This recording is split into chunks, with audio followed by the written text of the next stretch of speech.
I'd love to see her try it. Welcome to MsMojo, and today we're counting down our picks for the top 10 actors who wish they never got their iconic roles. What if I'm not the hero? What if I'm the bad guy? For this list, we'll be looking at performers across film and television that are primarily known for playing certain characters they'd like to distance themselves from. Would you have accepted these iconic roles? Let us know in the comments. Number 10. Dakota Johnson and Jamie Dornan, the 50 Shades franchise. Some roles make you famous, others make you infamous. With Anastasia Steele and Christian Grey, it was a bit of both. My tastes are very singular. You wouldn't understand. Given the popularity of E.L. James's novels, whoever booked these coveted roles would be the talk of the town. Yet the subject matter and not-so-hot writing would also lead to numerous jokes. Johnson and Dornan seemed to be in on the joke, but these roles still came with a level of embarrassment for them. Try not to get hung up in the sleeping arrangements. If you agree to do this, you're gonna want your own room. While Johnson's regret comes in waves, she's happy that the trilogy led to more opportunities. Dornan was also grateful for the benefits of playing Mr. Grey, although he stated, quote, "I probably won't ever take a job with this much attention and scrutiny and public opinion directed at it again." Why are you here? For you. Number 9. Jeanette McCurdy, iCarly. McCurdy stole the show on iCarly as rebellious best friend Sam Puckett.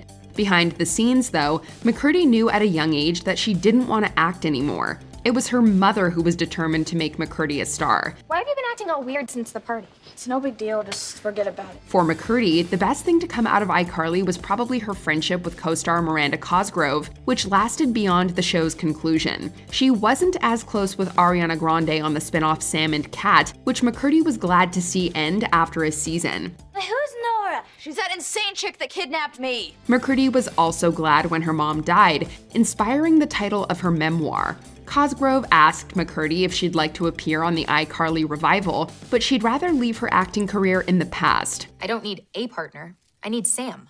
But she's off following her bliss with that biker gang. Number 8. Robert Reed, The Brady Bunch.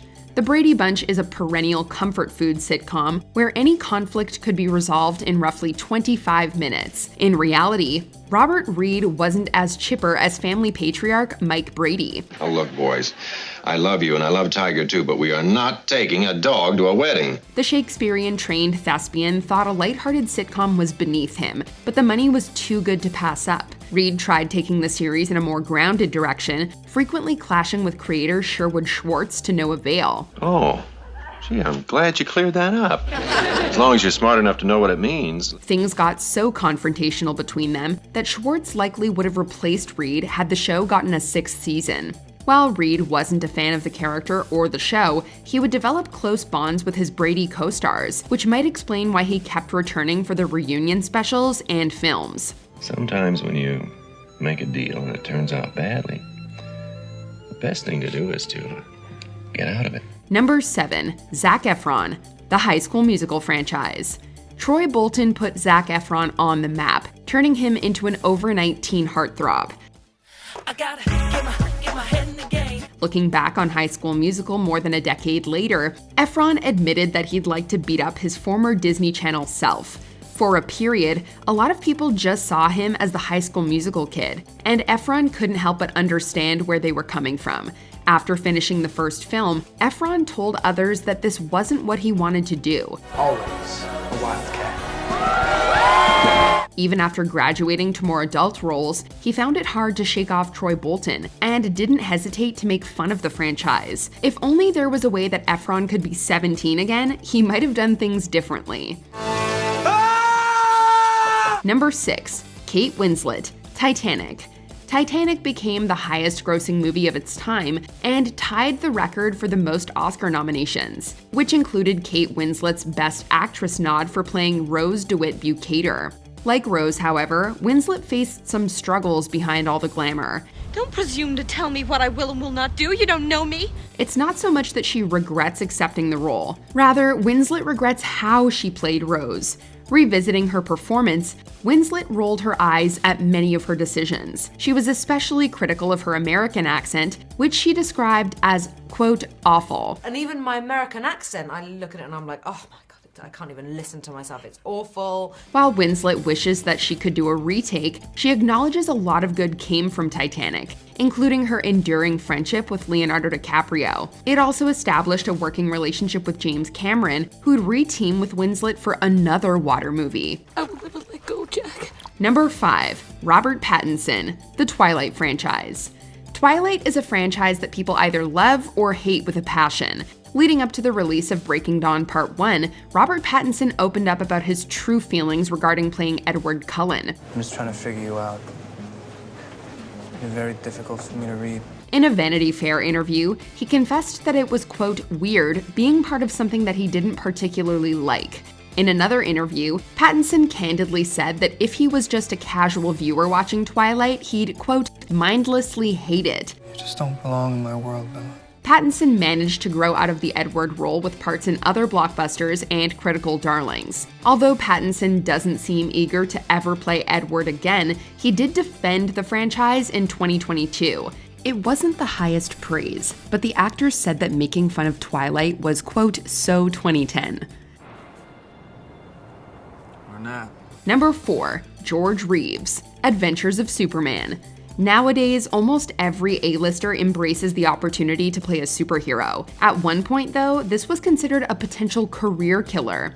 Not everyone could bounce back from Batman and Robin like George Clooney, who still makes fun of that film. Didn't you apologize to the crowd at Comic-Con for Batman and Robin? I always apologize for Batman. Even when an actor found success playing a superhero, they risked being typecast. The most tragic example is George Reeves as Superman.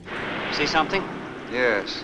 There's a man with a gun on the top of that hill. This American actor rose to fame playing the Man of Steel, a title that one young fan took too literally when he showed up to an appearance with a loaded gun. Nobody was harmed, but Reeves regretted depicting the character as bulletproof. Reeves's life sadly ended from a gunshot wound. Some believe this was self-inflicted, with Reeves' struggling career contributing to his depression. Well, we're going on a roller coaster, a merry-go-round, and a Ferris wheel all our very own. Number 3. Marlon Brando, A Streetcar Named Desire.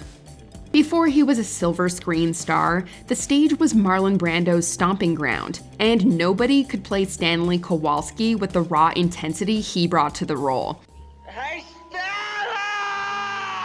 So much so that when the play was adapted to film in 1951, Brando reprised his role. Although Stanley marked an essential turning point in Brando's career, he'd come to detest the character. Brando described Stanley as, quote, the Neanderthal man, and, quote, a blue-jeaned slobbermouth. As acclaimed as Brando's performance was, scoring him an Oscar nomination, some people scoffed at the idea of sloppy Stanley Kowalski playing Mark Antony in Julius Caesar years later.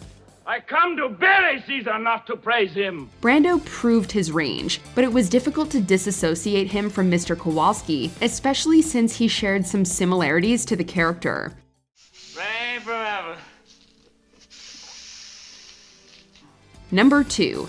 Alec Guinness, the Star Wars franchise. Alec Guinness was among his generation's finest actors, winning the Academy Award for The Bridge on the River Kwai. For younger generations, however, he's best known for playing Obi-Wan Kenobi. You don't need to see his identification. We're not sure how Guinness would feel about that if he were alive today, but he made his thoughts on Star Wars clear during his life. Not a huge fan. During the filming, Guinness recalled telling George Lucas that he, quote, couldn't go on speaking those bloody, awful, banal lines. Now I am the master. Only a master of evil, Darth. Guinness accepted the role under the condition that he wouldn't have to do any promotions for the film, although the fandom became inescapable. While Guinness had reservations about Star Wars and the publicity that followed, he couldn't deny that the income was a blessing.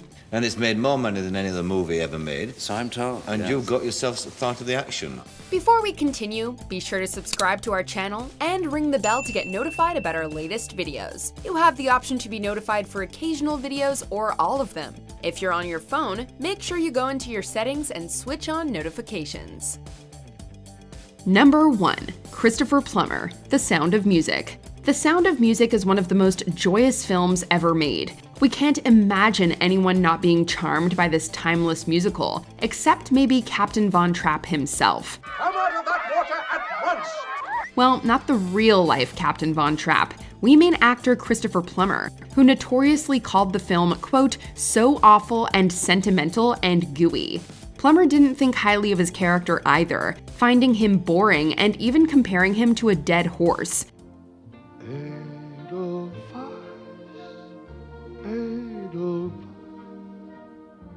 He'd skipped the film's 40th reunion, although he agreed to the 45th on The Oprah Winfrey Show. The Canadian actor did take pride in being in a film that brought so many people happiness. He just didn't understand the appeal. In his eyes, The Sound of Mucus would have been a more appropriate title. One day I called it, well, The Sound of Mucus is... Oh, no! Do you agree with our picks? Check out this other recent clip from MsMojo and be sure to subscribe and ring the bell to be notified about our latest videos.